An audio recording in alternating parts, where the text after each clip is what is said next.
భారతదేశపు డేటా సార్వభౌమాధికారంపై కాంగ్రెస్ నాయకుడు రాహుల్ గాంధీ ఆందోళన వ్యక్తం చేశారు. గ్లోబల్ టెక్ రేసులో భారత్ ముందంజలో ఉండాలి, కానీ మన డేటాకు ఎలాంటి రక్షణ ఉందో తెలియకుండా దేశాన్ని చీకటిలో ఉంచుతున్నారని విమర్శించారు.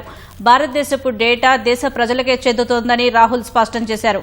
ఆర్థిక వ్యవస్థలో ఏఐ వినియోగం కంపెనీలను బలోపేతం చేయడానికి, ఉద్యోగాలను సృష్టించడానికి ఉపకరిస్తోందన్నారు. అందుకే అమెరికాతో జరిగిన ఇటీవల వాణిజ్య ఒప్పందంపై 3 ప్రశ్నలు అడిగినట్లు చెప్పారు. అమెరికాతో వాణిజ్య అడ్డంకులను తగ్గించడం అంటే మన డేటా విషయంలో అర్థం ఏమిటని ఆయన ప్రశ్నించారు. మన ఆరోగ్య డేటా, ఆర్థిక డేటా, ప్రభుత్వ డేటాబేస్లు భారత్లోనే ఉంటాయా అని అడిగారు. విదేశీ కంపెనీలు డేటాను ఇక్కడే నిల్వ చేయాలని, మన సొంత ఏఐని నిర్మించడానికి దానిని ఉపయోగించాలని భారత్ ఆదేశించగలదా అని రాహుల్ గాంధీ ప్రశ్నించారు. ప్రభుత్వం దేని గురించి చర్చలు జరుపుతోందో దేశానికి చెప్పడానికి నిరాకరిస్తోందని ఆయన ఆరోపించారు.